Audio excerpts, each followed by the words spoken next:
Obesity. Food controls my life. Rage. Depression. I've wanted it so fucking bad. I just can't do it. I can't take this no more, man. Lying. So he pulls out a 38 and shoots me in the leg. These words define the online presence of Wings of Redemption, going back the last 2 decades. Unlike other lolcows, Wings isn't delusional about his situation. If anything, he's far too aware of it, even if he doesn't care enough to put in the effort to change it. Despite how insufferable he can be as a person, his unusually charismatic persona makes his story unique in that, even at his lows, some can't help but root for him. However, his actions can get so irredeemable that sometimes sustaining that empathy is hard. It's hard to say what even compels him to continue with his online presence at this point, considering the damage it's inflicted on his life. So, join me as I dive into the insane, torturous life of Wings of Redemption.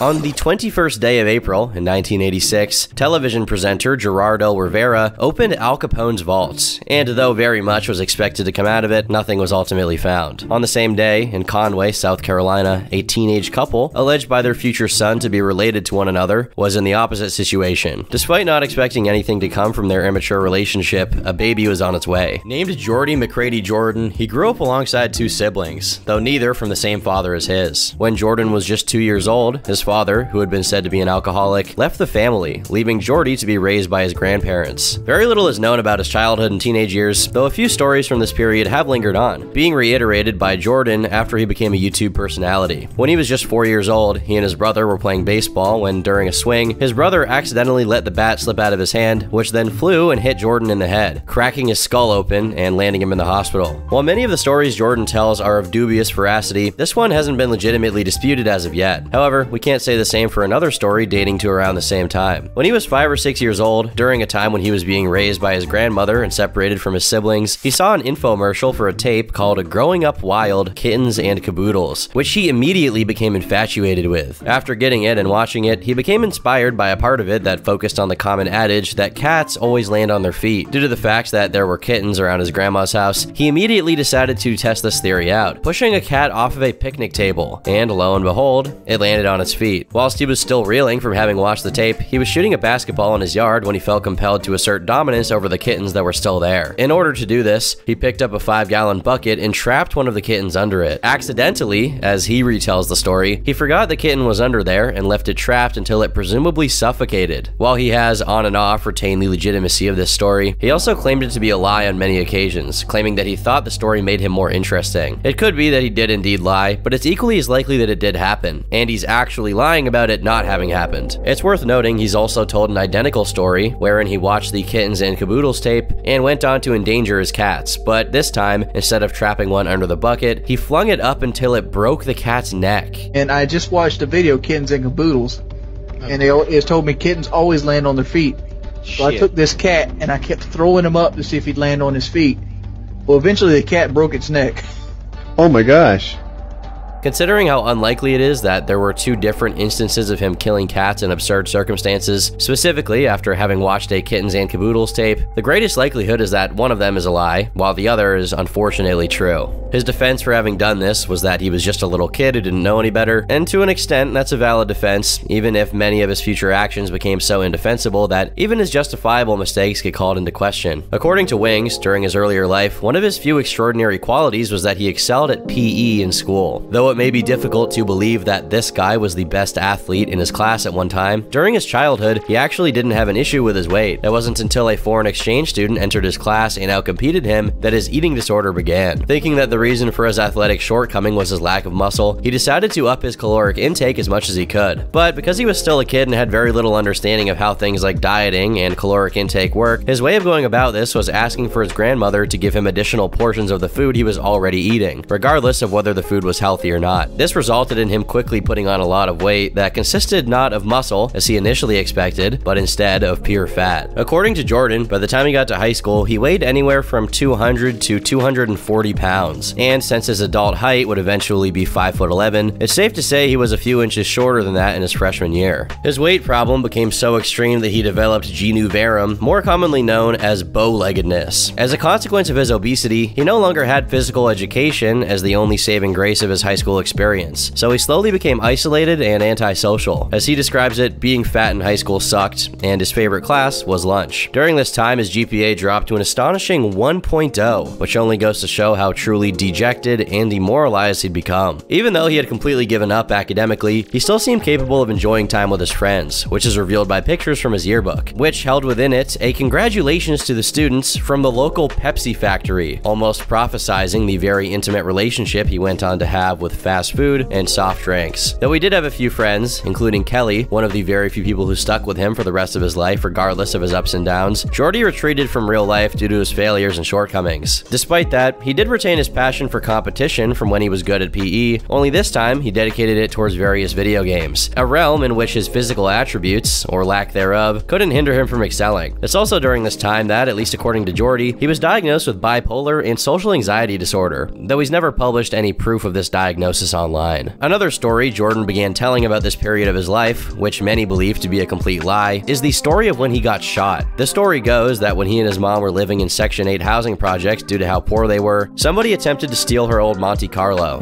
15-year-old Jordy noticed as the burglar broke into the car through the window and began running towards him, but due to his hefty physique, by the time he got to the car, the robber was about to drive away. But not before giving Jordy a parting gift by pulling out a .38 snub nose and shooting him in the leg. Initially, he specified that the bullet ripped a tendon in the back of his leg, hit the bone, and came out, knocking his knee out of the joint. These details were added, at least in part, as an excuse for him having never lost the weight he'd put on by the time he got to high school, seeing as him being shot gave him a bum leg that made him unable to exercise. But as time went on and people got to see full-body images of Jordan and noticed he had nothing resembling a scar or a limp, besides his 400-pound bow-legged waddle, the story was questioned until he eventually admitted it was a lie altogether. Presumably because he knew he would never graduate anyway, Jordan gave up on high school and began looking for jobs, with some pretty significant success if we're to believe him. First, he was hired at a grocery store, but due to the effort-intensive nature of the work and Jordan's less than disciplined approach to doing things that he doesn't feel like doing, it led him to quit after just 2 weeks of employment. Next up was his job at a movie rental store called Movie Gallery, where he would experience another one of his dubious life events, though considering how consistent the details are when he retells this one, there's a higher chance that it's true. Jordy says that, on his very first night as the night shift security guard, on a fateful December 18th, his only order was to go through the training manuals on the computer. About 2 hours into his shift, 3 black gentlemen came into the store, intending to rob it. Jordan notes that the ringleader, as he puts it, was armed with a German Luger, which he thought was unusual, while the other 2 assailants had .38s, like the one he lied about being shot with. They proceeded to take the employees, Jordan included, to the bathroom in the back of the store and have them get down on their hands and knees as they worked to break into the safe in the manager's office to get roughly $300 out of it. As they fled through the back door, they tripped the alarm, which did very little to stop their escape as the police took about 20 minutes to arrive. Worse yet, when they did arrive, they suspected Jordan of having set it up since this was his first day at the job, so they decided to ransack his car, only to find nothing but a case of CDs, which they completely disorganized in the process of going through them. This was just one of the times Jordan got robbed in his youth, and at least one other instance of it was while he was working the job he took on immediately after as the delivery guy and night shift manager for Domino's Pizza. This time, he was hit on the back with a shotgun and fell on the ground, proceeding to get his pockets picked. Since he didn't make very much and was asked to do more than he was initially hired to do in the first place, he was pleased to lose the job. This instability went on until 2005, when Jordan was already 18 to 19 and had dropped out of high school after failing to graduate, none of which was expected. That's when he lucked into one of the best jobs someone with his lack of experience and general competence could get, operating a crane at a Met Glass facility. He made $6,000 a month, and as he puts it, he accidentally saved $40,000. This is because he worked 12-hour shifts, meaning he had no time to even spend the money he made. With only 10 hours to sleep,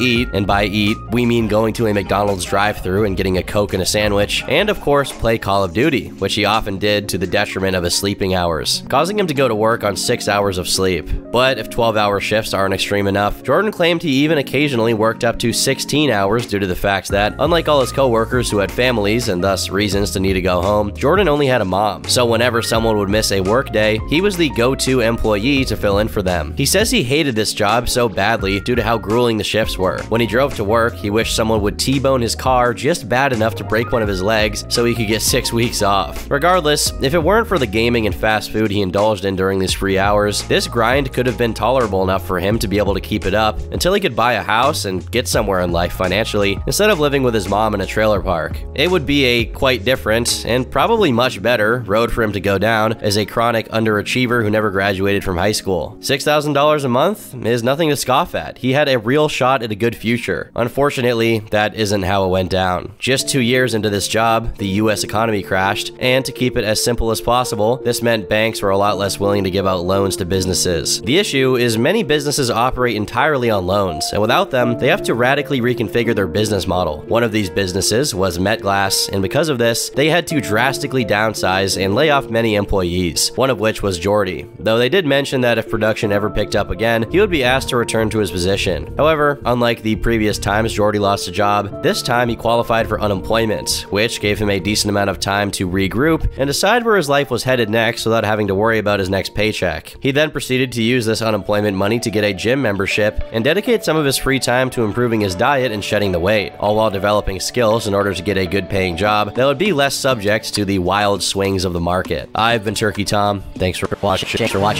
That's in an alternate universe. In actuality, he spent a while doing nothing noteworthy until his friend Taylor introduced him to a website called YouTube, where he promptly made an account in January 2008 under the name Wings of Redemption, which he explains is his take on King Tut's curse, which read, "Death shall come on swift wings to him that toucheth the tomb of the Pharaoh." Jordy's poetic twist to it, which he attributes to his penchant for creative writing during high school, is that just as death comes swiftly on wings, so does redemption. This was just one of his gamer tags besides unlimited UAV, in reference to the fact that in Call of Duty, you got the radar perk when you killed 3 people without dying, which was when Jordy usually died, and Astral Demigod, which is self-explanatory and maybe a bit revealing when it comes to Jordan's ego. The channel remained mostly inactive for the better part of the year until October of the next year, when he uploaded his first Call of Duty commentary video, which at the time wasn't an oversaturated genre whatsoever, meaning he had a major early adopter advantage. Plus, he had enough money at the time to purchase a capture card, which allowed him to get high-definition video, which again set him apart from most other YouTube gaming channels, who actually resorted to recording on potatoes. Last but not least, there was also the fact that Jordy's videos had actual commentary, whereas a lot of gaming creators on YouTube at the time didn't have the know-how to simultaneously record themselves talking while they played the game. For this and many other reasons, Wings quickly found a foothold in the community. The channel then gained its second and less known name, Intense Camping Productions, due to Jordy's outspoken advocacy for the camping playstyle, wherein the player is mostly stationary in a strategic position, waiting for other people to run by so that he can shoot them down, as opposed to rushing, which is when the player is constantly running around the entire map looking for opponents. This distinction may seem arbitrary and insignificant to you, and it definitely is in retrospect, but at the time, and in this specific niche, it was a hotly discussed topic in the Call of Duty community. Almost instantly, Wings embroiled himself in a controversy with fellow Call of Duty content creator Hutch, known in the game for his gamer tag, Hutch is Yo Daddy. Hutch had inadvertently helped Wings' channel grow by shouting out one of Jordy's closest associates, Z7 Taylor, the guy who inspired Wings to become a COD YouTuber in the first place, and the subscribers Taylor got trickled down to Jordy's channel. However, Jordan took issue with Hutch's rushing playstyle, which he deemed not only inferior insofar as its effectiveness, but also unrealistic and not how the game was supposed to be played in his estimation. Coincidentally, Hutch recently revealed that, for the majority of his life, he was also dealing with some of these same problems that Wings had been struggling with. Regardless, both men were as distant as they could be from empathizing with each other, what with being the representatives of the camping versus rushing debacle, and so they openly antagonized one another. Eventually, this boiled over into them doing a dual commentary, though it was much more amicable than either camp expected, not resulting in a conclusive debate, but instead a friendly discussion about playstyles. 2010 begins for Jordy, and on the right foot, Wings of Redemption is hired by Machinima to produce videos under their content umbrella, which at that time was significantly smaller than what they'd be just a couple of years later. His videos often got hundreds of thousands of views, and his channel grew to over 100,000 subscribers. This is a time when subscriber counts still meant something on YouTube. Another element about his channel that made it really successful in comparison to other Call of Duty YouTubers was that he maintained a pretty busy upload schedule, though this did become increasingly harder to maintain as he was running out of ideas for videos. So, he began to diversify, not just by playing other games and vlogging, but also frequently featuring other people in his Call of Duty videos to prevent them from stalling or becoming boring. By doing this and engaging with other people in the Call of Duty community, he meets FPS Kyle, who would later become known as FPS Russia, and Woody's gamer tag, the people with whom he would start the Painkiller Already podcast, known as PKA.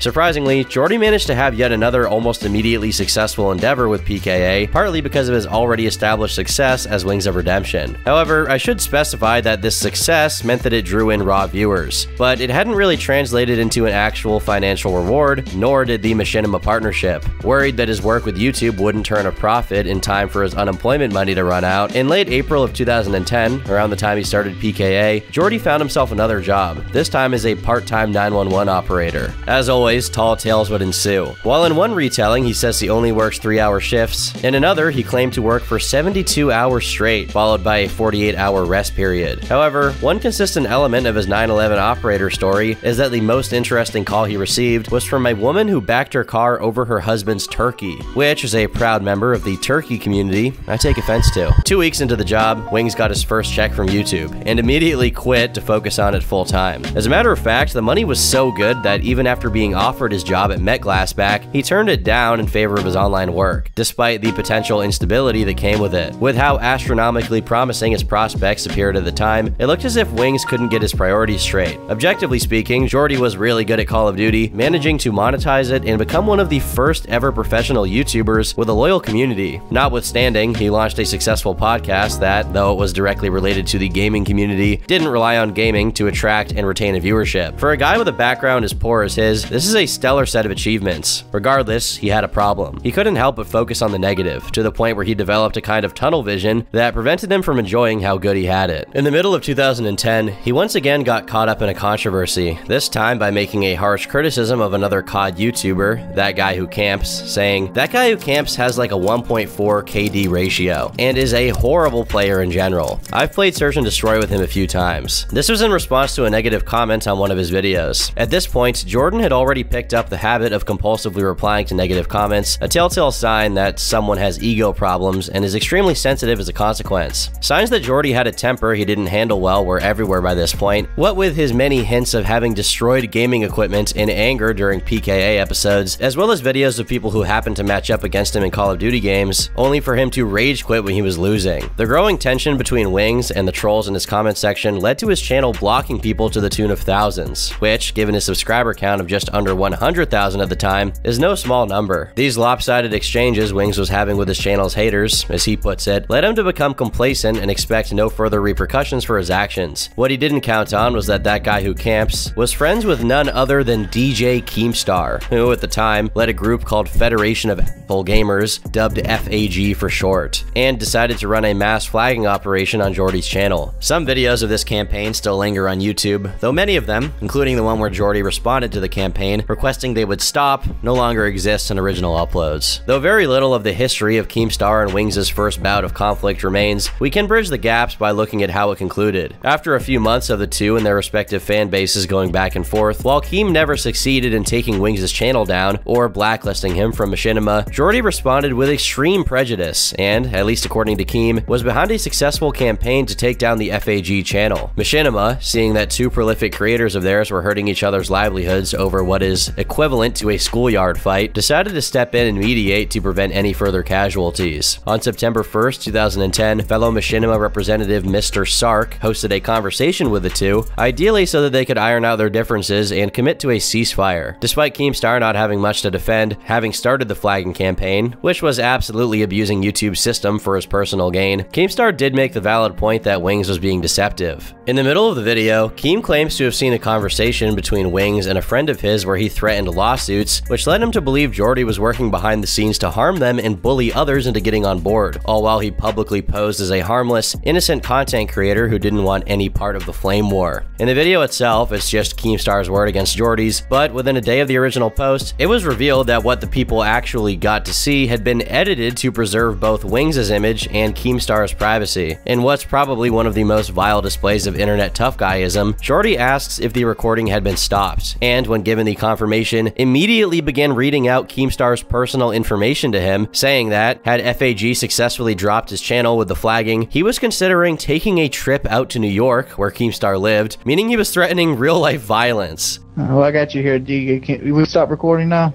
Yeah, we're done. Alright, well, I got you here, DJ Keemstar. I've run some stuff by you. Is your P.O. Box 1? That's correct. That's correct. Is your street address now? That's incorrect. That's incorrect. Right, I don't give my personal where I live at. I don't give that out. Is your girlfriend named? Yes, she is. Is there a phone number? Can I ask you why you're trying to get my personal information? I'm just trying to see how much of this is correct, because I gave some of this information to Fisticuffs. You gave my personal information to Fisticuffs? Yep. Okay, so should I find out what trailer park you live in and announce that to the world? What was the motivation behind this action? Well, basically, I did some digging, and I tried to find everything I could find out about him in case he actually did drop my YouTube channel.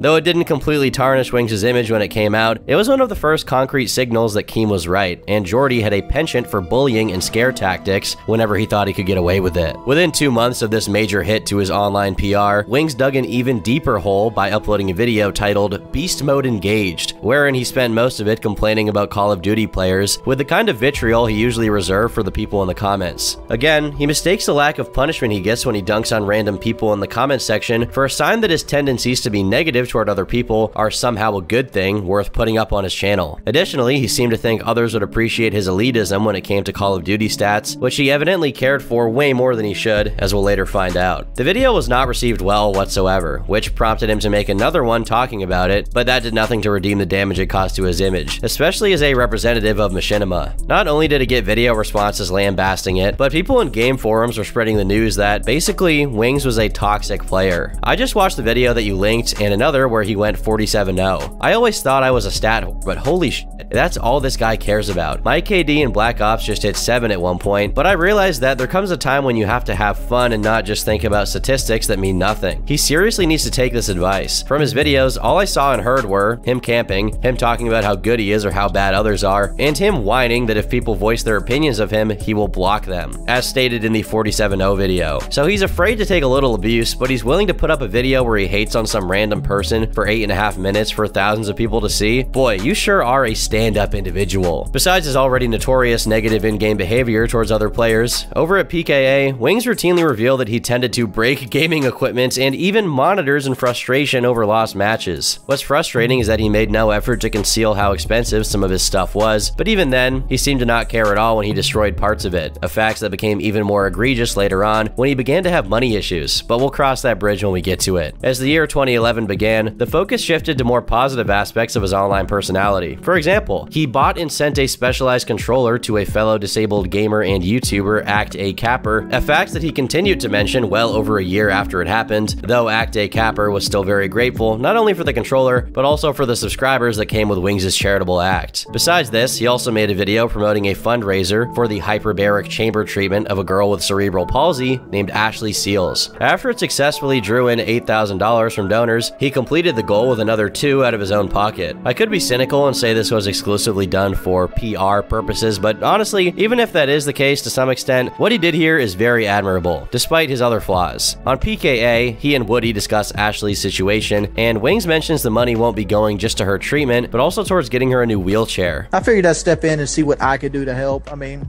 worst comes to worst, I help somebody at the end of the day. Because, you know, you'll earn and lose money throughout your entire life. It's what you do with your money when you have it is what defines you as a person.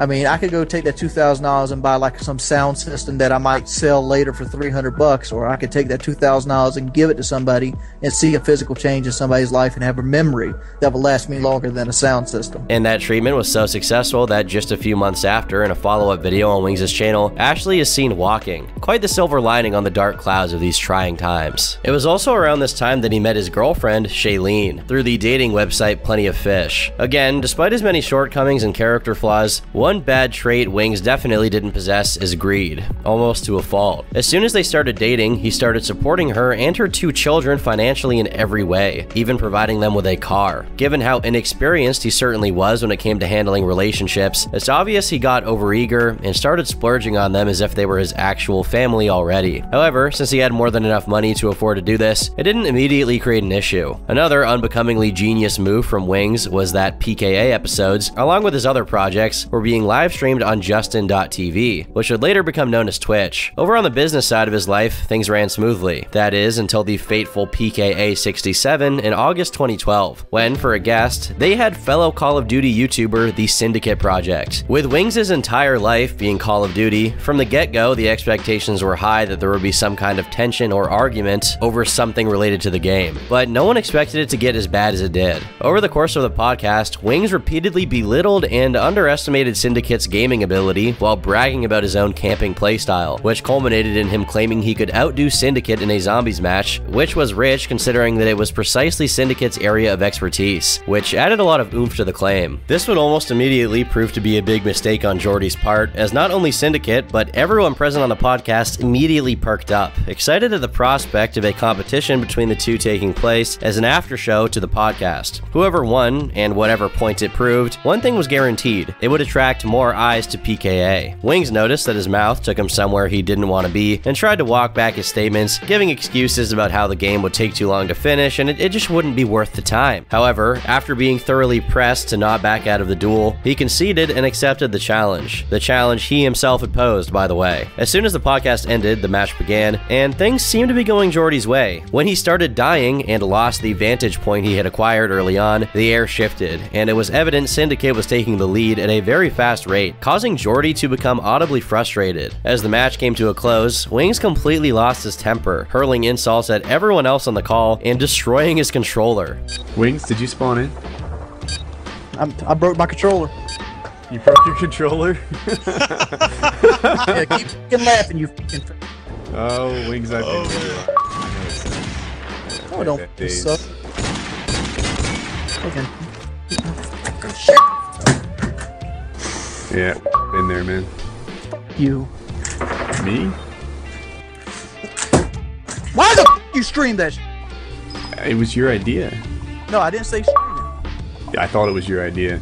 This devastating loss to Syndicate cemented Wings as someone forever doomed to fail no matter what he did. At least that's what he thought. Wings then chose to mindlessly attack Syndicate when he had simply lost a game fair and square to him, and if that wasn't bad enough, he became aggravated against Woody, who, even after being insulted, acted as nothing but a good friend to Wings, even shutting the stream down just to placate Jordy's childish rage. This belligerent behavior not only destroyed his reputation, but became a defining moment that would continue to fuel his trolls for many years to come, and all because of Jordy's petty pride over being good at Call of Duty. Of all things in the world to be proud about. Adding insult to injury, he took to Skype to further embarrass himself with Syndicate, offering money in exchange for a fixed rematch, which Syndicate wisely refused. The chat logs were promptly shared with the public, which left Wings' reputation in a complete freefall. Got a deal for you. I got Alky David willing to put up $5,000, you get $3,000, I get $2,000, but I have to come out on top. It's free money. Sound like a good deal or want no part of it? No, not at all. I'm not taking part in that. I'd rather earn money. Well, I need this kind of money. I don't make $2,500 a day. I got a family to feed, so money's a big deal to me. You said you wanted to bury the hatchet. What better way to do it than for both of us to make money? And I beat you by 1 kill in game 5. It's $1,000 to lose a game you're not expected to win. It's regardless of the money, you want to come out on top in this situation. You just made it 10 times worse. No way, Wings. You just blew it big style. Following the loss and the subsequent fallout in the community, Wings posted videos expressing regret for his behavior, immediately followed by videos discussing his life and weight problems. This too was a pattern rearing its head. Whenever one thing went wrong in his life, no matter how mild or seemingly insignificant, it would trigger every other bad tendency Wings had and make them manifest. In November 2011, there's a brief break from this otherwise dark period in Wings' history, as when showing his Mosin Nagant sniper rifle to his audience during a stream, Jordy accidentally rams the bayonet into his TV, instantly puncturing the screen and breaking it. This was one of the first of Wings' many live stream blunders to get clipped and go viral, but it was just a minor distraction from the increasingly dark backdrop that was Jordy's domestic life. While he did seem to genuinely enjoy embracing the role of a father figure to Shaylene's kids, an enjoyment so great he made multiple videos to express it, it was his relationship with Shaylene that was showing signs of unhealthiness. Both Shaylene and Jordy were extremely overweight, and because of their matching pathologies, accentuated each other's terrible eating habits. Earlier on in the year, Jordy had already expressed his desire to lose weight, only to punctuate it by saying that he planned to do it with the help of weight loss pills. Everybody with half a brain knows that as soon as a medical intervention of any kind precedes the obviously necessary change in lifestyle, whatever weight is lost will be instantly gained back, and that's if there is any weight loss in the first place. It essentially means they're not that serious about losing weight and want to take a shortcut. Said and done, Wings was taking phentermine for most of the year, a drug that's supposed to diminish your appetite.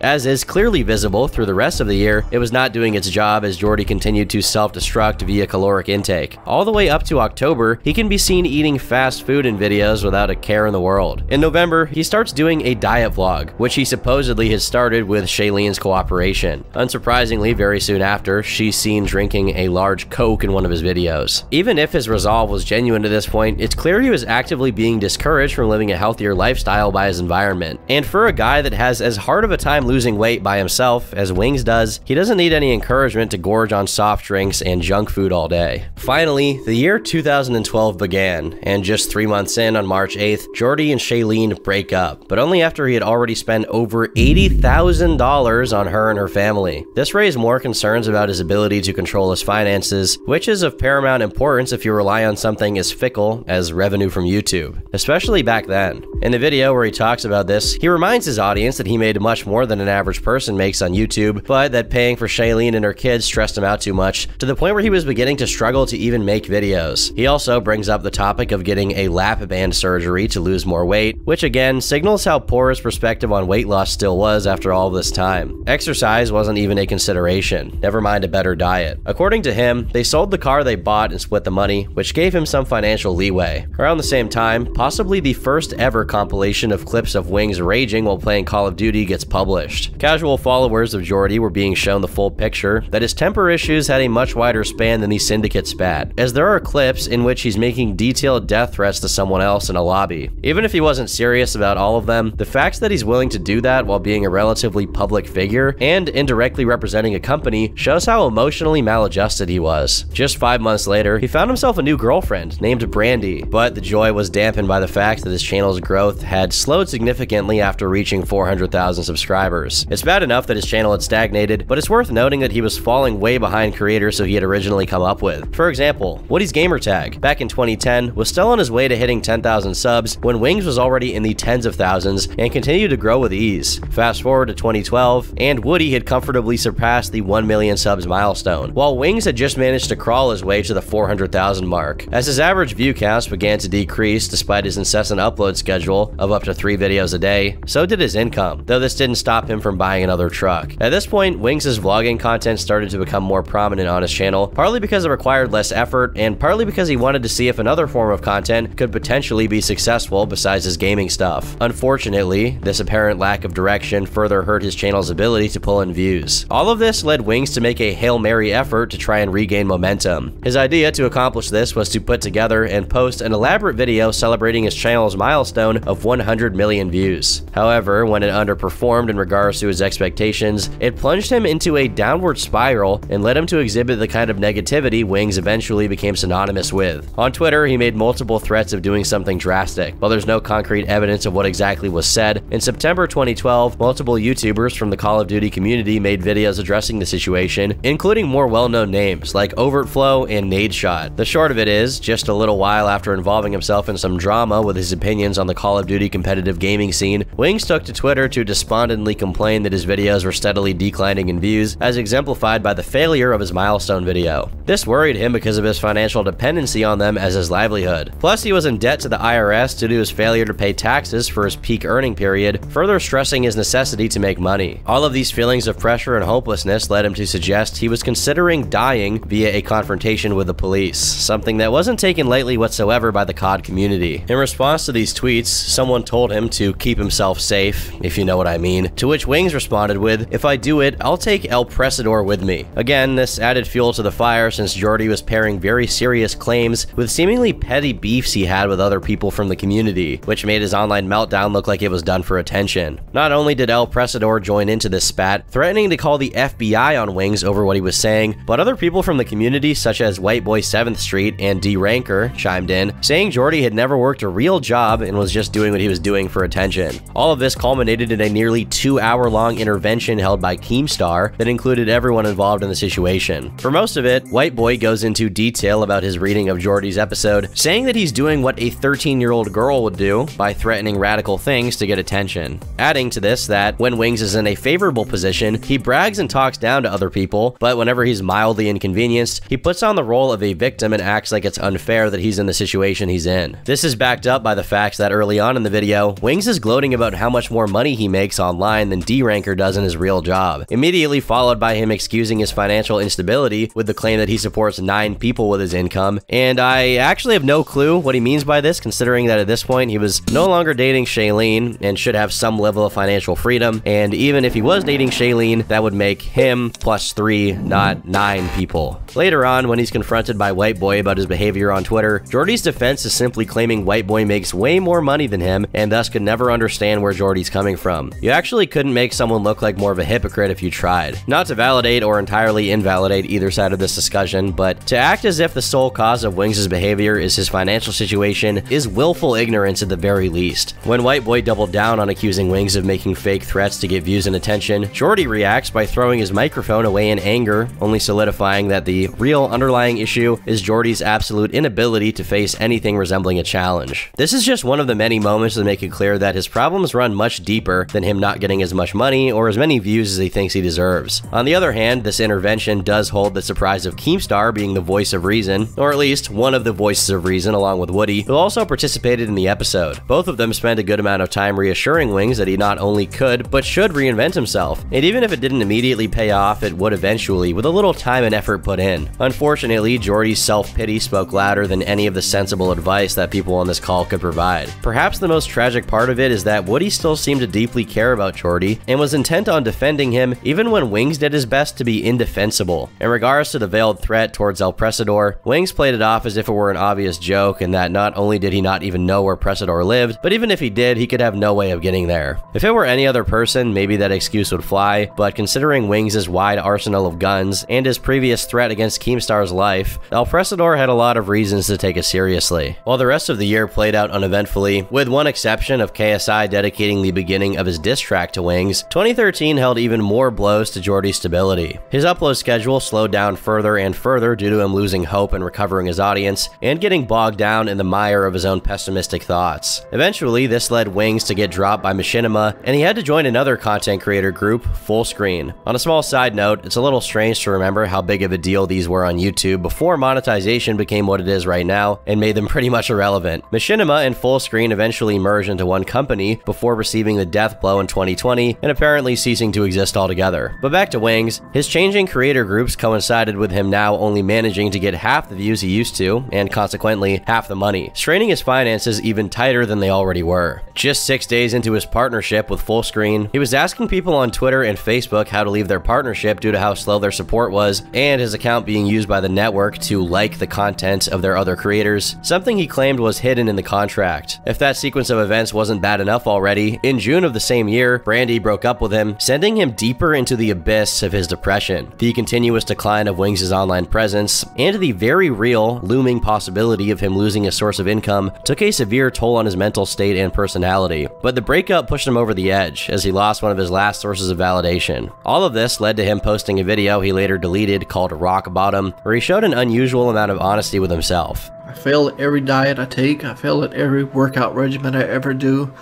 I give up so easily. I've never succeeded in anything. And people could say I've succeeded in YouTube, but it doesn't feel like it. It feels like every time I look, there's another new channel that's just in full throttle passing me. In it, he confessed to depleting his savings to cover bills since his channel stopped being profitable, as well as expressing that he didn't understand why his content simply didn't succeed, causing him to feel like he was a failure and there was nothing he could do about it. On top of that, he says Brandy was the only thing helping him with the cabin fever he developed as a result of the grueling hours he had to put into his channel's grind in order to keep it afloat, and her no longer being there for him was a terrible prospect. Unable to take anyone out because he couldn't afford the money or time to do so, his only realistic option left was to continue to grind COD content, which he didn't want to do because, as he said, he'd grown to hate the game, which was a problem since it was his channel's bread and butter. Despite being seemingly stuck between a rock and a hard place, his friends at PKA refused to give up on him and continued to explore ways to lift him out of his slump. They ultimately settled on an idea proposed by FPS Kyle, a weight loss boot camp that will be made into a series of videos. This concept resonated with the community so much that many turned out in support of the GoFundMe page created for it, successfully raising over $8,000, which was well over 3 times the initial goal. Though it's true that his channel wasn't growing and he was losing viewers, Wings still had a core audience that cared about him, either because they saw a little bit of themselves in him, or because if Wings could do it, it meant anybody could improve. One of the people who prominently spoke out in support of this project was none other than Boogie2988. By October, the bootcamp project started, and Wings managed to shed 25 pounds in just 2 weeks of exercise. But as soon as this happened, Jordy expressed losing motivation and feeling like he had hit a plateau and planned to quit the project. After another intervention from his PKA buddies, and an effective one at that, Jordy persevered and lost an additional 20 pounds. While many attribute his staggering weight loss during this time period to exercise, Wings himself accurately points out that the real reason behind it was the fact that, while he was at Kyle's house to do the boot camp, Kyle's friend and manager, Paintball Kitty, worked 3 feet from the pantry, preventing him from sneaking junk food. As the funds from the boot camp dwindled and the project came to an end, Wings returned to his humble modular abode, and along with it came the danger of Jordy returning to his old eating habits and regaining the weight. To avoid this, Wings took up walking, and using the leftover money from the GoFundMe project, he went to the local Planet Fitness and asked if he could hire a personal trainer, which led him to meet Drew. While Drew was obviously a great influence on Wings and motivated him to keep training, this development also raised some concerns, namely that it tied his weight loss efforts to financial costs, meaning when the money ran out, and it definitely would since Jordy was still in dire straits, the training would cease. Regardless, while he had Drew to back him up, Jordy successfully staved off not just his weight, but also his depression. However, in 2014, after some complications resulting from Drew sleeping with a client of his, which thankfully wasn't Jordy, Wings would potentially have to continue on his weight loss journey alone, which greatly jeopardized his progress. It's also around this time that Jordy was interviewed by How I Became, giving some insight as to how he came up on YouTube. During PKA 172, another idea involving Wings' participation was proposed: a survivor show where they would camp out in the wilderness for 4 days in the middle of April. Interestingly enough, when the idea was pitched and one of the members of PKA at the time, Lefty, said they wanted no part in it, Jordy called him a coward for being hesitant. While Wings occasionally portrayed himself as the most confident about the survivor show, he also seemed to be the person who cared the least about preparing. Besides buying significantly fewer supplies than his PKA partners, he also gave up on trying to learn how to make a fire after 4 attempts, despite it being considered a paramount skill to have by everyone else who was going. As the date of the trip approached, the sign Jordy had more reservations than he initially let on began ramping up, with him attempting to postpone it over ludicrous excuses, such as April being the month of his birthday, so it should be moved to May. As was expected by the more observant followers of PKA, on the day of the trip, while Kyle was driving to the motel where he would sleep the night before entering the woods, he messaged Wings to confirm his attendance, only to receive a response that he wouldn't be coming. Alright, so I don't know, we were about 40 miles in earlier, now we are like 162 miles into this trip, and I texted Wings of Redemption, and I said, I'm not gonna, pretty much verbatim, I said, hey buddy, are we still on for tomorrow? Because keep in mind it's 11 p.m. right now. We're supposed to meet at the bait shop at 8:30 a.m. So, you know, 9 hours from right now. And I also included, you know, and also, do you have everything you need? Because I've got extras of a lot of things. And his response was basically, I'm not coming. This threw a giant wrench in their plans, and so Kyle got Woody to call Wings and try to persuade him to come, but to no avail. Jordy had embraced his cowardice wholeheartedly, and there was nothing anyone could tell him to make him change his mind. He eventually rattled off excuses about how, due to his obesity, he would just slow down the other two, and was worried about how dangerous the trip would be. But at the end of the day, if these concerns were genuine, he wouldn't have spent over a month boldly presenting a completely different outlook on the trip, going as far as making fun of Lefty for not going. Just to be clear, despite having prepared for the trip more than Jordy, Woody and Kyle were no rugged survivalists that would be setting the bar high, and Jordy had no hope of matching their efforts. At least part of the point of the trip was that the PKA crew were in over their heads and would have to call it sooner or later. Said and done, on the very first day of the trip, Kyle took a swim and accidentally swallowed some creek water that made him vomit for hours, putting the whole unaided surviving in the woods shtick on hold until he got better. At this point, Wings had already made a number of mistakes that realistically could have cost many other people their careers,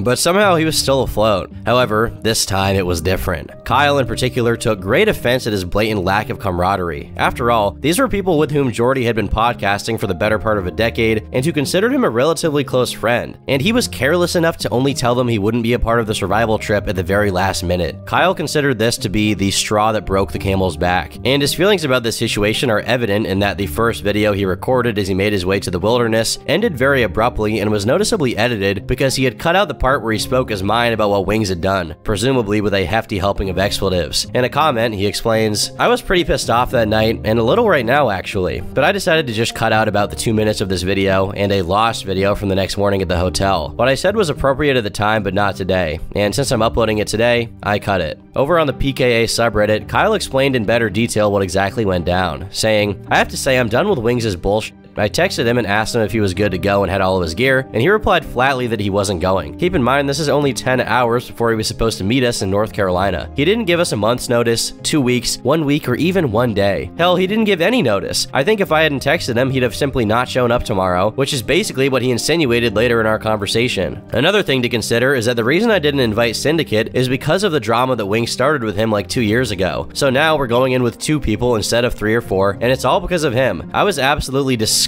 when I read his excuses on Skype, and to be honest, I don't consider him a friend anymore. I'll still work with him, but I'll never rely on him or do him a favor ever again. He's the ultimate toxic friend, and that no matter how kind or generous you are to him, he's a heartbeat away from spitting in your face. He's just a bad person. End of story. For Woody, on the other hand, this wasn't as big of an offense, mostly because Woody had different and more serious grievances with Jordy. Specifically, another content creator named Obviously Jesus had said he would do terrible things to Woody's wife and daughter, and yet when he spoke about being depressed and suggested that a trip to Europe or a better gaming rig would help his depressive state, Wings outright gave him money despite what he had said about Woody's family. Surprisingly, this is just one of the instances where Jordy was being friendly with people who were outright antagonizing Woody. Another COD YouTuber, Thunder Toro, disliked Woody because Woody wasn't as good as he was at COD, but was way more successful. As Woody recalls, there was a video in which Toro and his friends say horrible things about Woody's son, prompting Woody to make a video response addressing what was said. Meanwhile, Wings was helping Toro out with search engine optimization, and when Woody called him out on this, Jordy replied, complaining that Woody was making him choose between Toro and him. Mind you, Toro had never helped Wings out in any way, shape, or form, while Woody had been relentlessly defending him for years, and at the time, had offered to fix Jordy's custom-made desk free of charge, all of which highlighted how backwards Wings' priorities were. All of this betrayal and hypocrisy was added to the fact not only had Wings been late to many PKA recordings, but he'd been consistently negative and self-pitying for many of the last editions in which he participated, which culminated in Jordy being permanently kicked off the pod. He hadn't just missed yet another chance to redeem his name and get some positive attention from his audience, he had burned one of the last and most meaningful bridges in his professional life. Ever since it happened, Jordy has been consistently open about how he felt regarding being kicked from the show, and it seems he's self-aware enough to know that it's his fault. However, it's also clear that on some level, Wings still resents both Kyle and Woody for holding him to a standard and revealing just how unwilling to be accountable and improve his life situation he truly was. A month after the survival trip, perhaps noticing how dire his circumstances were becoming, Jordy began the Walk 365 project, vowing to vlog himself walking every day for a year, which once again breathed some semblance of life into whatever was left of his online presence that his diehard followers still cared about. Whether because they truly believe in Jordy, or because the alternative is too grim to even consider, people still held out hope that he was just having a rough time and would eventually get better. Initially, the project showed promise, and unlike his gaming content, which he had already made clear he hated doing, he seemed to genuinely enjoy making these videos and being more active outdoors. After about 2 months, he experienced a minor setback in his diet and put on 6 pounds. Fortunately, Drew, the personal trainer, re-entered the picture, offering his services pro bono out of genuine fondness for Jordy. Once again, despite his infinite supply of character flaws and shortcomings, Wings manages to be in the good graces of other people who just want to see him do well. The impromptu partnership between them turned out to be remarkably successful, with Drew's inspiration and support motivating Wings to keep pushing forward. On the topic of people being inexplicably generous to Wings, even after being kicked out of PKA as a host, he would still occasionally appear as a guest, such as in PKA 210 when he appeared together with Drew. By 2015, Wings still struggled with his more pessimistic thoughts about his online presence. When someone on the PKA subreddit suggested he make a podcast of his own since he could no longer be on PKA, he replied, "The problem is that there's no money in podcasting. I hated being on PKA toward the end of it. It was boring, was getting way too professional, and their whole idea that we had to drag the show to 4 hours every week was stupid. We would obviously run out of steam 2 hours into the podcast, and instead of ending it, we would start looking up YouTube videos or attempt prank calls. Podcasting isn't fun in the slightest bit, and the only way I go back into podcasting is money. I am at the point in my life right now where I don't know what to do with my life. I can't kick my eating addiction. I'm really unfit to do any job that requires standing, and I make around 75 cents per 1,000 views on YouTube." The hardest thing to understand is how seemingly self-conscious he is about his ineptitude at holding a regular job, yet how simultaneously unwilling willing he is to go through the rigmarole of making his online gigs profitable. Sure, podcasting for hours on end is definitely tiresome, but it's better than a lot of alternatives he had, and it's not like he has that many alternatives to begin with. Regardless, the content on his YouTube channel had undergone a somewhat radical transformation, focusing primarily on his workout and lifestyle content. However, the frequency of uploads decreased as he transitioned much of his online activity to Twitch, where he engaged in live streaming. In a Reddit post, Wings gave further details into how dark of a mindset he was in during this time, immediately after being kicked off PKA. The fact I bitch and cry is because I have no outside medium to talk to. Remember Walking 365? I have people like Keemstar and my own fans who start to berate me and make me feel like what I'm doing isn't good enough. I rarely complain nowadays. You see a post here and there, but it is generally created by the people who ask the questions. I don't stream when I feel bad anymore, and what happens when I do stream? When are you going to get on PKA? Wings, how much weight have you lost? When are you going to start creating entertaining videos? I'm at a point in my life where ending it all is an attractive option, and I feel fat and worthless, and when I do vent, I get kicked in the face. I'm sorry I didn't have good parents and the amazing genes you have. You know what stinks? Watching someone else make the money you should be making because they came after you at the right time. What is even worse, watching your brainchild, which in fairness was the work of 3 people working together, have its fanbase turned against you. Despite the endless conveyor belt of excuses and self-pity, Jordy still had a group of loyal followers. However, there was also another group rearing its head within his audience that followed him for entirely different reasons. Like many personalities before and long after him, Jordy had attracted a group of people exclusively interested in watching him so that they could witness his self-destruction and ultimate downfall. While some were your regular run-of-the-mill trolls with a love-hate parasocial relationship with Wings, a minority actually hated him and did their best to make him mad whenever and however they could. For instance, some trolls would make donations during his Twitch streams, hoping to provoke a rage moment that they could clip and upload to YouTube for their own amusement. Anything was fair game. For example, a passing comments about him not liking Pepsi became a running joke, as the trolls flooded him with messages that proclaimed him a Pepsi aficionado. At least that one makes sense insofar as irritating Jordy. Another of his community's staple jokes was to accuse Wings of being a vacuum parts salesman, which I can't really make heads or tails of. It also became common to imitate Wings' distorted and outdated ebonics with phrases like "big ups, pimp," though one of the most effective tactics the trolls found to annoy him was to refer to him by names that weren't his. Through personal information-seeking websites online, people found that the name Richard Jordan was associated with Jordy's address, and because of that, they began referring to him as Richard. Likewise, people started calling him Samuel over an instance where Jordy's grandma misspoke during a video and called Jordy Sam on accident. Though these are seemingly insignificant ways to poke fun at him, they were mysteriously good at grinding Jordy's gears, maybe just because he knew who they were coming from. Despite how regularly he streamed and the steady stream of donations he was getting, it wasn't enough to pay the bills, let alone turn a profit, and as time passed, he continued to burn through his savings. Eventually, it got to him mentally. He stopped working out with Drew, and his bad eating habits resurfaced as powerful as ever, leading Jordy to begin 2016 at his heaviest weight ever, back up to beyond the 450 pounds he'd come down from during boot camp a couple of years prior. In his prime, he used to make over $100,000 annually before taxes, but by 2017, his Twitch income had diminished to $5,000 a month, an amount he was comfortable with, but eventually it plummeted to half of that, being $2,500 a month on average at best, a far cry from the money he considered necessary for his lifestyle. While many people have to work real jobs to get to that same amount, it fell short of what Wings wanted for himself and made it difficult for him to pay for his sought-after weight loss surgery, which, if done in Mexico as he was planning, could cost him up to $8,000. Determined to raise the funds, he intensified his streaming efforts, but due to his mental state deteriorating proportional to his financial stability, the instances of Jordy losing his temper and breaking down during games became increasingly frequent. Though he managed to persevere through the constant attacks from his detractors, it was at the cost of becoming a constant clip farm that would inevitably get re-uploaded by people who wanted to mock him. With this new surge of cringe and rage moments from Wings, the infamous Sean Ranklin account emerged, which eventually surpassed Wings' own account in popularity, a fact which certainly frustrated and annoyed Jordy to no end. Evidence of this is that the mere mention of Sean Ranklin's name, or any variation of it in Jordy's chat, instantly earns you a ban. Nowadays, if anything of Jordy's is archived, there's a good chance the only reason it was archived was because Sean Ranklin clipped it. During this period, Wings unintentionally fostered a community of trolls who stalked him through any multiplayer games he joined, and either team killed him or found some other way to creatively abuse him into buckling under their pressure and giving them clippable moments. This endeavor generated iconic clips like this one, where he's despairing about the money he needed for the surgery. I really need to make this fucking money.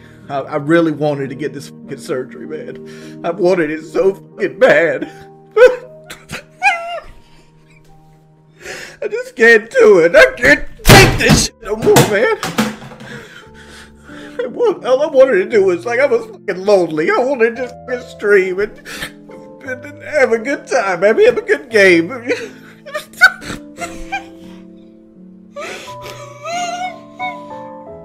hate my life. Or this one, in which people keep trolling him by sending him incessant friend requests and then suggesting ways to prevent the notification from popping up that would never work. Look here! Look, listen!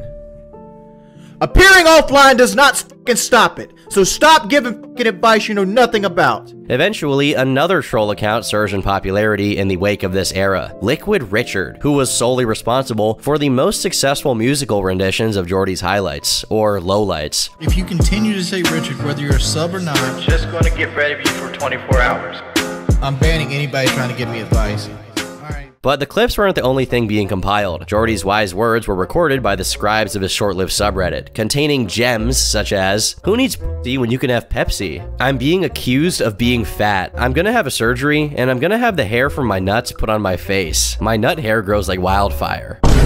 I probably do give the best handjobs in South Carolina, so I'm gonna hold that title for a very long time. I can make a girl nut just by kissing her. When she says no 3 times, that means yes. Obviously, all of this probably upset an already quite irritable Jordy, but especially in retrospect, it seems a lot of it wasn't good fun. People made fun of Jordy for things like smelling his fingers, having a history of occasionally dropping the gamer word, or his addiction to Wendy's chili and the notorious banquet meals. There were, however, more egregious offenses of Jordy's that the trolls rightfully gave him crap about, such as him nonchalantly telling someone he wished his family died in a car crash, or him saying he wouldn't consider pornography with teenagers CP, which, even after he attempted to explain it away as a shock jock statement, still looks like an awful blemish on his character. However, some trolls crossed the line when they began swatting him, an action seen as an exceptionally low blow within the general online community. While the clip fest on YouTube shattered Jordy's hopes of ever returning to YouTube in full form, the rage moments started to slow down as he got on Lexapro, and the emotional breakdowns when a game didn't go his way transformed into him just sighing in frustration, which instead frustrated the people who wanted to see him lose in a spectacular fashion. By early 2018, a debate with Keemstar takes place as their beef briefly reignited after Jordy, during a stream, said Keem was an evil person, and if someone ever deserved to die, it would be him. Perhaps the most important aspect of this whole ordeal is when Keemstar makes an offer of $25,000 if Wings were to get in a boxing ring with him. Not only was it guaranteed money up front no matter how the fight turned out, but who knows what additional revenue he stood to make off of it if the fight was well marketed. And regardless of that, it would certifiably get him the surgery he kept going on and on about. Besides, he's always held a grudge against Keemstar, and this would finally give him an opportunity to physically hurt him IRL. To be completely frank, he was obviously going to lose, considering how much lighter and faster Keemstar inevitably would be in a boxing match, but even then it would be a cathartic experience. At this point in time, Keemstar was relatively hated, so even people who disliked Wings would easily root for him just to see Keem get decked in the face. But to the dismay of everyone, haters and fans alike, Jordy turned it down, throwing away yet another golden opportunity to improve on his public image by doing something besides sitting inside his room and playing Call of Duty all day. The audience's ire was also inflamed by his contagious excuses for delaying his surgery. Even after miraculously raising the money through donations, he delayed it by changing his tune and saying he wanted to get the surgery done not in Mexico, but in America, where it would be 3 times more expensive. Notwithstanding, it was further postponed when he failed to lose the 50 pounds he had to in order for the surgery to be viable. But by April 28, 2018, he finally gets it, and shortly after, loses a whopping 70 pounds, eventually claiming he lost over 150, which is somewhat questionable at face value. Due to the fact that he never got on a scale on video to show his weight, many speculated he lost less weight than he claimed to, with some going as far as saying he didn't have the surgery at all, so he could keep all the money to himself. However, judging from how he looked, it was clear he had lost some weight, but the amount was hotly discussed. After one of the most intensely negative periods in his entire life, the fact that he successfully got the surgery he always wanted was a breath of fresh air. He did engage in a bit of misdirection since he did end up getting the surgery in Mexico, and kept the leftover money for himself, but despite this, many people were happy for him anyway. Coincidentally, it was around this time that Wings' troll communities began to either cannibalize themselves or become inactive as they plain lost interest in following Wings. This loss of cohesion in the troll boot camp might have something something to do with something Jordy has claimed multiple times, that he's basically extorted the biggest troll channels into paying him a percentage of what they make under threat of copyright striking them into oblivion. He said that he makes $1,500 a month off trolls, but of course, like many things Wings says, there's almost no way to confirm if this is true, and given his track record, there's a decent chance he's lying, considering he was also door dashing at this point to make ends meet. While it is sort of a bad omen that just a month after the surgery, he was already getting in calls with his trolls on Discord, especially when giving them attention of any kind makes them more active. Thankfully, this didn't change the overall trend that he was no longer giving them what they wanted on a silver platter. Besides accidentally leaking some of his personal information while browsing a car website, Jordy spent a while at a safe distance from any serious trouble. According to his Reddit history, he began taking walks again, though this time without vlogging it, and hadn't gained any weight whatsoever since the surgery while losing 2 pounds a week. But as 2020 unfolded, things took another dark turn when his grandmother, lovingly dubbed Gangsta Grandma, got diagnosed with 3 different kinds of cancer. This news dampened the otherwise good direction things were going, so much so that Jordy claimed he was planning to marry someone he'd been on and off with for the previous 6 years, which later would be revealed to be Kelly, with whom he's still together to this day. The reason they hadn't properly started a relationship yet was because she was religious and Jordy wasn't, which would create a problem in case they had children. But as the prospect of having kids became increasingly unlikely due to the health problems both parties had, that particular issue basically faded away. Yet, some worrisome aspects around this immediately arise, as during one of his streams, an escort website showed up in the suggested terms. After a post on PKA's subreddit brought attention to it, Jordy replied by saying, "You guys were sending hookers to my house. They told me where they came from, and I looked at the website to see how many girls were on it to get an idea of how many more I'd have to deal with." As much as I doubt that Jordy was hiring prostitutes this deep into his money issues, this is not a very good explanation. Regardless, some of Jordy's haters became obsessed with ruining his life to the point that one of them discovered who his wife-to-be was through Facebook and telling them every bad thing about Jordy they could conjure, from sending the YouTube clips of Jordy saying crazy shit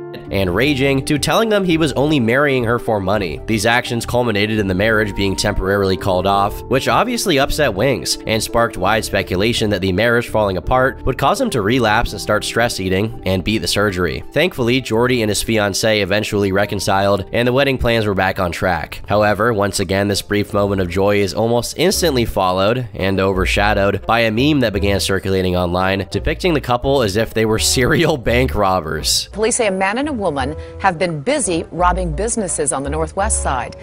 Those officers were actually on their way to yet another robbery call out on Culebra Road near Loop 1604. Although the meme is obviously fake upon some cursory investigation, it still caused Wings real-life trouble. The sheer attention this very effective meme was attracting led people to begin, once again, unearthing and sharing the old PKA and gaming clips of Jordy, saying extremely offensive and insensitive things, and making disturbing comments about minors and the age of consent. I did say the age of consent should be 12. The age of consent should be 12. Why don't you make yourself at home here? This time around, the trolls figured out that they could one-up themselves. Instead of just besmirching his name to the people of the same community as him, or bluntly harassing him directly, they hatched the evil plan to start using his name and image to do terrible things to random people in real life, such as sending racist messages to BLM chapters near the area where Jordy actually lived. However, it would take a while for this plan to yield results, as in the same time period, the beloved Gangsta Grandma finally passes away due to complications with her cancer, which granted Jordy a grace period, as even the trolls recognized this was going to be hard on him, considering she had pretty much raised him. Later on in the same year, he was suspended from Twitch.tv, and many speculated that he had started to put back on weight. Wings also began taking Effexor along with Lexapro, which might be contributing to the hypothetical weight gain. As 2021 begins, his situation doesn't improve much. He has one particularly awful bout of streaming in which he neglects his crying wife, and fails to attend his grandmother's remembrance event in favor of playing Dark Souls. More evidence of his relationship struggles start to surface. Specifically, his wife's flirtatious DMs with one of Jordy's Discord mods leak, and they're confirmed as real by Wings himself, who reacted to them. After this, a period of relative calm ensues, only to be once again shattered as people intensify their attacks. Wings starts having the police show up to his house multiple times on accusations that he'd been abusing his dog Bongo, or over people impersonating him on TikTok, pretending that he was a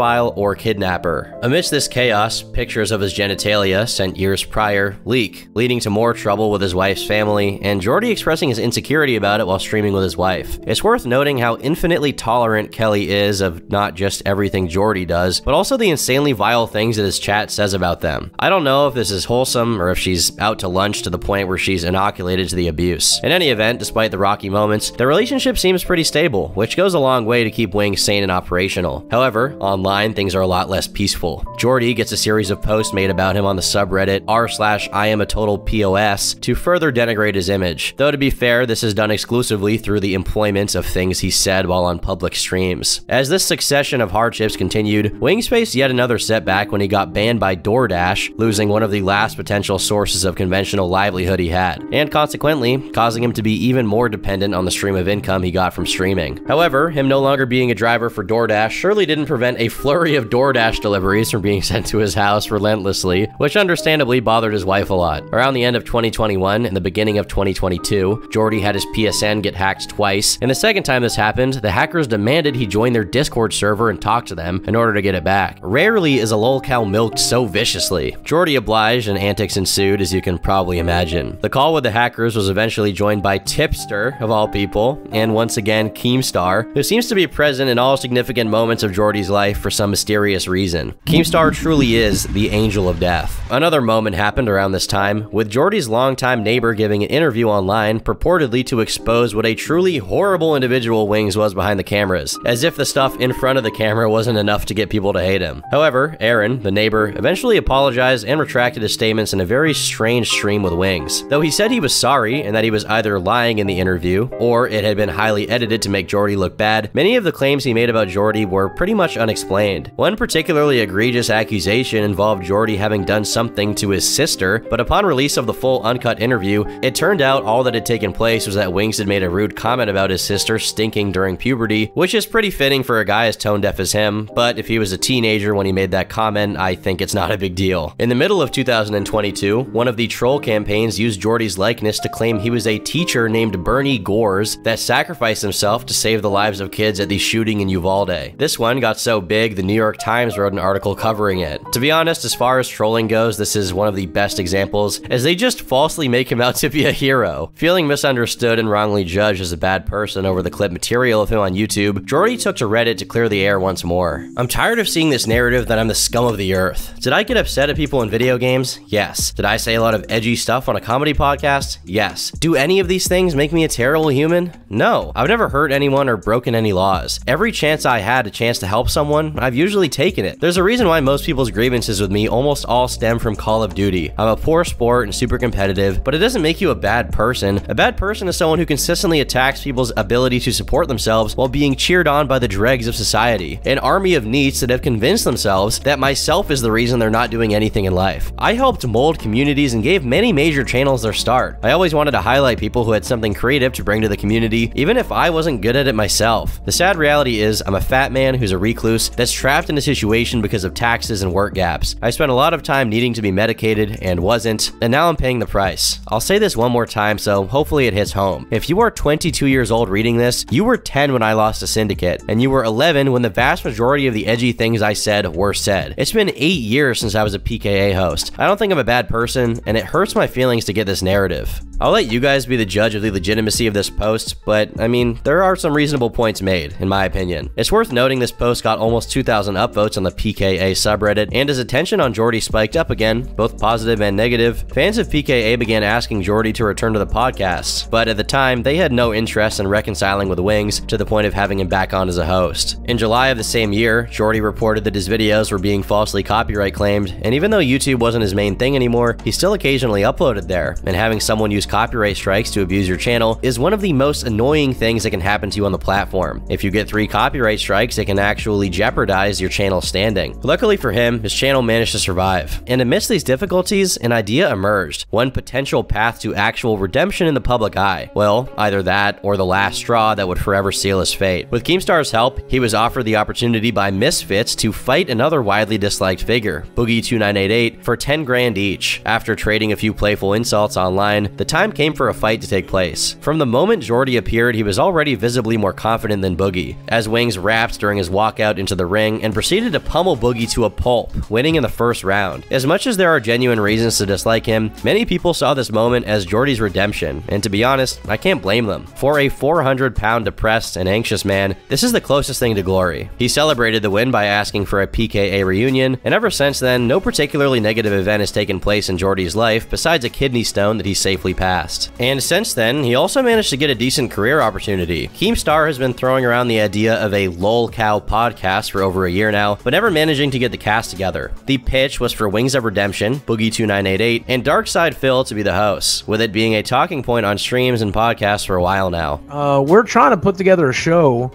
that lolcow podcast that Keemstar pitched, and then Phil's like, oh no, I don't want to work with Keemstar. I don't want a $50,000 paycheck. I don't want to pay off all my debts and taxes. I'd rather be miserable. I'd rather sit in a corner and cry all over myself, you know? Shortly after his fight, the podcast was officially announced, although DSP was kicked off the roster for not responding to emails. With the show now featuring Wings, Boogie, and Tommy C, it seems like a decent opportunity for them to produce some content, both for old viewers who are rooting for their success, and trolls who would want to clip their podcast for content to milk and post to Kiwi Farms. And with backing from Keemstar, this is a pretty promising opportunity. Let's hope that Jordy keeps up this short winning streak. I've been Turkey Tom, thanks for watching, and until next time, leave me alone.